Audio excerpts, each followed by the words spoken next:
I swear, it is so worth it to try out different mechanics, different items, different gear sets in this game. Sometimes it doesn't work out the way you want it, but sometimes you just get a build like this.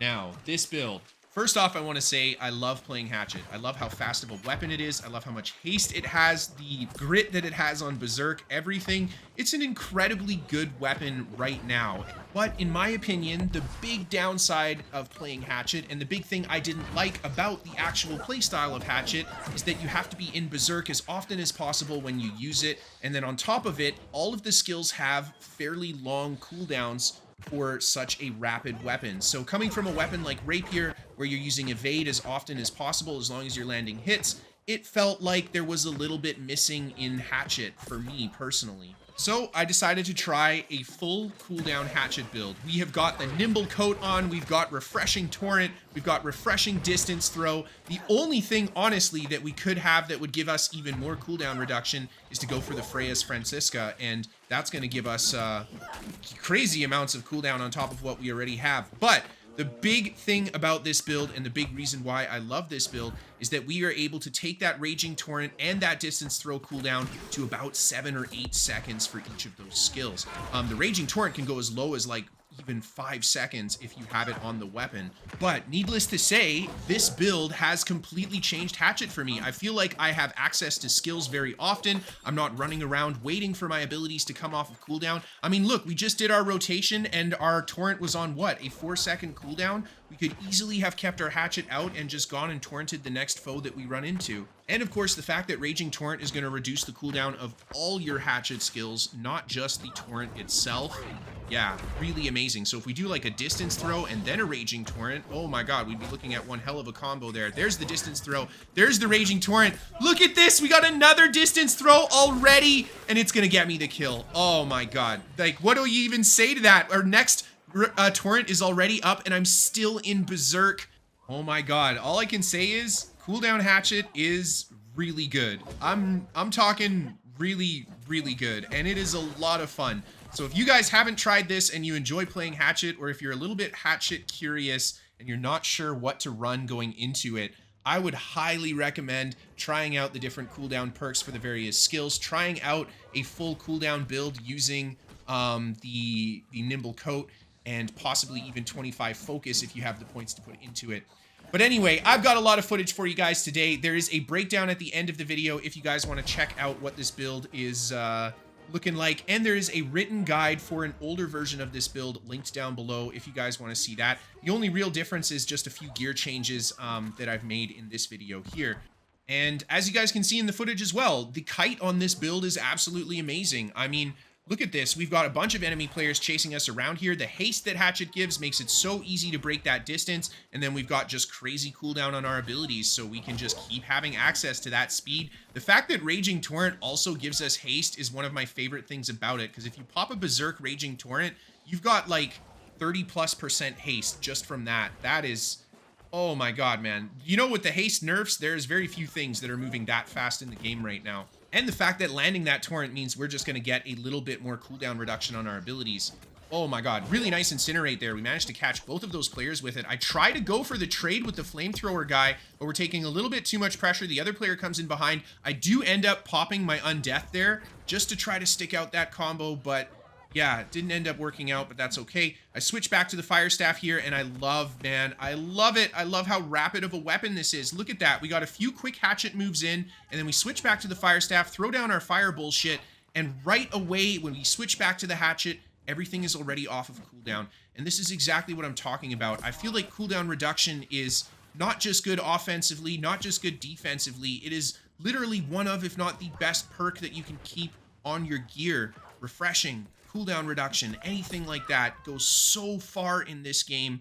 And we managed to pick up a kill on the lower health Fire Staff player there, and then go back towards the central area here as they run into Flag. Oh no, we got a healer behind me though, which is great, and I think he's gonna try to I don't know, life staff down the guy with the flag. I'm not sure what that healer's plan was, but that did not work. And I just come back around the side here. Again, I just want to light of sight a little bit. I don't want to just get blasted by the range players up top there. And I know for a fact that they are going to blast me. See, they're already shooting at me while I'm fighting up here.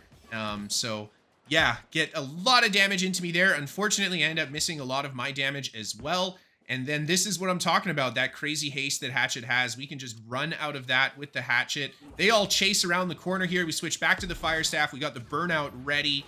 Oh man, I love it. I absolutely love it. Is there a build out there that is more mobile? I mean, I'm sure there are some, but this one is just incredible. I cannot complain. We get on top into the kind of central area here. We've got so many enemy players, but I'm just going to keep moving around, changing my position, moving through the enemy group as often as possible. There we land some good damage with the Fire Staff, but unfortunately they got some heals coming in as well. So I'm just going to have to be patient, kind of pick and choose my combos here. We get the Hatchet pop. There's the Torrent. So much damage on this guy. Oh my god. He goes down to it, and the Torrent is already almost off cooldown. There, it's off cooldown.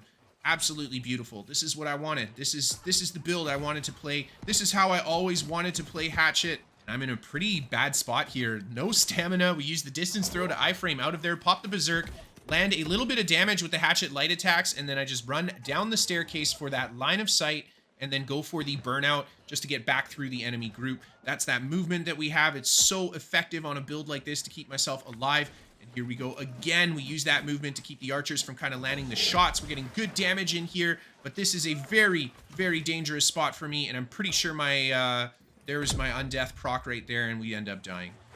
Holy man, moving on to the next clip here. This is a continuation of the same game that we're just in, and I head back towards the enemy spawn here. Find lots of enemy players as soon as I get up here. Oh my god, we got more waiting up top for me. And I just put a little bit of damage in with that Hatchet. Switch to the Fire Staff. This guy goes for the riposte, and we get him with the Incinerate, just landing a little bit late there. Oh my god, and he is so squishy. We're hitting him for like 4k crits on those light attacks. And I head down to the Fire Staff player here, and that's just a beautiful combo. We get the backdraft, big explosion, 5k heavy attack on him. And especially with a strength Fire Staff, we really want to utilize that backdraft as often as possible because these damage over time burns do not do a lot of damage on this build. Find myself kind of on the low side of mana here. Maybe I should have gone for the potion chug. I feel like that would have been the way to go. We might have been able to get the kill if I didn't miss that distance throw, but that's okay. This guy gets healed up anyway. And I'm going to find myself surrounded yet again. This guy goes for his... Oh, man. That Wind Chill, I swear, is one of the trolliest moves in the game right now. I need to start trying that move out on the Ice Gauntlet because it feels so oppressive when people use it against me. And when I get back up around the corner, another Ice Gauntlet puts the trap down, but we're going to get out of that easily using our Hatchet bullshit. The friendly player, unfortunately, getting chewed up in that ice stuff. And I'm just up top here with the mages. Chug the potion. We've got a bit of health back here. And I think I'm going to try to go for an offensive combo. There's the fireball. We got the incinerate. He goes into his entomb before the incinerate can land. Really nice timing. And then I switch to the hatchet and I just go aggressive on this guy here with the blunderbuss. Oh my god, we're just sticking to him. There's the distance throw to finish him off. And I love it. We use the burnout to break that bit of distance, get behind the friendlies. And I actually survive the encounter. Okay, that's all the footage I have for you guys today. Here's a look at the build. Something I want to note, we've got that 25 focus. This is a cooldown build, so we definitely want to have that 25 focus. Otherwise, 100 dex, 350 plus strength, 150 con, definitely okay. The hatchet tree is a very melee-focused hatchet tree. You can see here that we're focused a lot on outgoing damage. We do have easy access to Empower, so we don't need the Empowers there. And then that Desperate cooldown is really nice too, just giving you a little bit more cooldown reduction on the hatchet itself. On the Fire Staff, we're running my standard Fire Staff tree, but I did want to note that 7% cooldown on heavy attack is really great to have because we already have a lot of cooldown reduction on this build.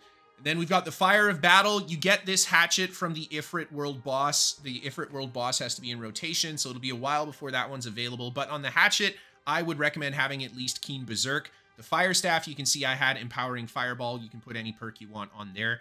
And then really worth noting here, the Nimble Coat, super big deal. On the helmet, we also had Refreshing Distance Throw. And then on the gloves, we've got Refreshing Torrent. And this is the big part, for refreshing to go with this, of course, but this is the big part of this build, putting all of that refreshing together. The defensive perk of choice is going to be Shirking Heals, and then we have also got some Hasted Vigor, we've got Shirking Energy on the pants, and the chest piece should have Vital Synergy. I just don't have it because I had upgraded this chest piece way before Vital Synergy was actually a perk in the game. And then for the jewelry, we focus on the fire damage. Again, the hatchet can reach Empower on its own. so we really don't need to put slash damage there. It's the Fire Staff that we want to have at a good empower, just to make sure that Fire Staff does not noodle on this strength build. And that is it, guys. I hope you liked the build. I hope you enjoyed the video, and I'll see you next time.